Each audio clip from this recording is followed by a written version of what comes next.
Conor, congratulations, and still WBA Continental Welterweight Champion. A brilliant performance. Just talk us through it. It's what is there to it. You know, I just stuck to my boxing.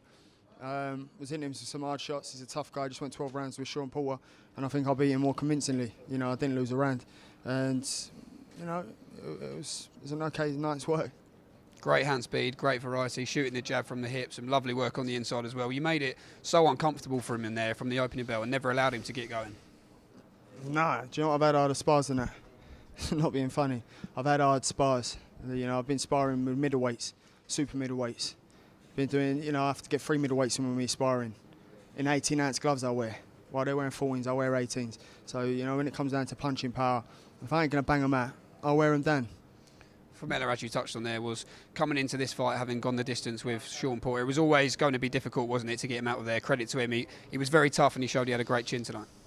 That's exactly what he done. He's a former world champion, so, you know, I expected nothing less. In the build-up, Conor, you talked about putting the Benn name back on the world stage where it belongs. This was your night to break out onto the world map. Do you feel that you did that tonight? Most definitely. You know, stayed cool, composed the whole 10 rounds. You know, and I could have done 15. Could have been an old-time fighter fighting 15. You know, it was nothing to me. You know, I'm barely breaking a sweat now. You know, he tried it on the inside. I beat him to the punches on the inside. He tried it at range. I beat him to the punches at range. It's quicker, faster, stronger. People think their experience is going to get to me. What experience? Juicy Quavela got banged out in 2 rounds. And if they want to go 10-12, I like boxing for 10-12. We know that there's always going to be critics, and in your own words in an interview you did with me last week, if you're everyone's cup of tea, you're a mug, which I think sums it up perfectly. But when we look at, you know, what you've done tonight, you've proved a lot of people wrong who perhaps thought you'd been matched well, would question whether you could handle yourself at this level. Just give us your thoughts on that. People will always question me because of my vulnerability. And for those people who want to relate back to the Paynard fight, that was my 30th fight of my whole life. And I still come through. Still, you know, come through with flying colours. Then I had the rematch, beat him convincingly. You have blips in your career. You know, better sooner rather than later. You'd rather have them early and go through that experience. And that's exactly what I've done. I come through it. And I had the rematch, beat him with a torn tendon over 10 rounds. Torn tendon. I've done that. I had that torn tendon in sparring a week beforehand. I had to have it injected with cortisone. Still fought. Because nobody really, I'm a fighter. Nobody really cares. Do you know what I mean? I thought I could beat him with one hand, and that's exactly what I've done. Very limited amateur experience, as we all know, but you've said you could have had that easy life in Australia, but you've moved over here, you're a gym rat, you're visibly improving with every fight and every camp you have, aren't you? Visibly. Don't let the materialistic luxury life I live fool you. I'm hungry like I come from the ends. I'm hungry like I come from nothing. I fight like a starving man. You know?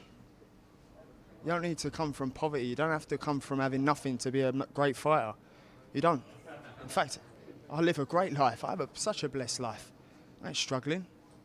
Yeah, I still fight like a starving man because that championship mindset, that hunger, that will to win, the desire to be great, that's ambition.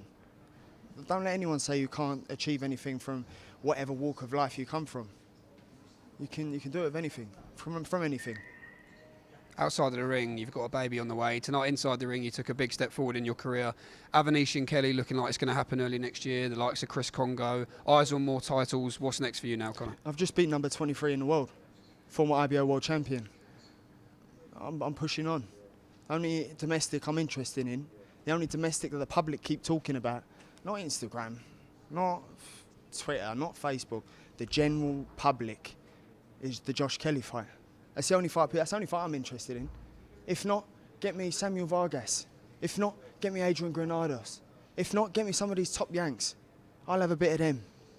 The only domestic I'm interested in is Josh Kelly, and it's not because I'm scared. Would I have fought a former world champion? No. Would I have fought someone who's just gone 12 rounds with Sean Porter? No. Those fight people came in, I'm scared. They're having a laugh, aren't they? They're having a right laugh. I mean, silly billies, all of them. And should Josh come through that fight with David? That's a huge fight at the end of 2021 for the European title, wasn't it? Well, let's have it. You know, whether a world title's on the line or not, I'd like to have one more fight warm-up. And then, not warm-up. As I said, don't need a warm-up. You see all these fighters going, oh yeah, ring rust. There ain't no ring rust. Stop talking rubbish. There ain't no ring rust. If you've been in the gym and you've been grafting, there ain't no ring rust. The only way you got ring rust is if you've been down the pub having a few pints every weekend. So anyway, there's ring rust. What about these fighters that fight 2 times a year like AJ? What, they're going to go, yeah, ring rust? Nah, stop talking all that rubbish. Stay in the gym. We saw the interview you did with Sky during the week, the sacrifices you have to make. We know how much you miss your family. Your dad was very impressed with your performance watching home tonight. Do you have any final messages to add for your family, for your supporters, just for a brilliant achievement tonight in tonight's main event? I love you guys. I love my family at home. You know, I really miss you guys. And, you know, all this hard work will pay off. And Layla, for your 16th birthday, I'm buying you a car.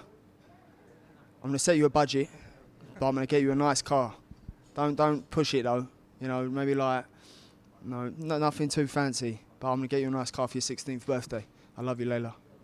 Brilliant. Conor, congratulations. Enjoy tonight. Enjoy that victory. We look forward to some big fights next year. Thank you. Well done.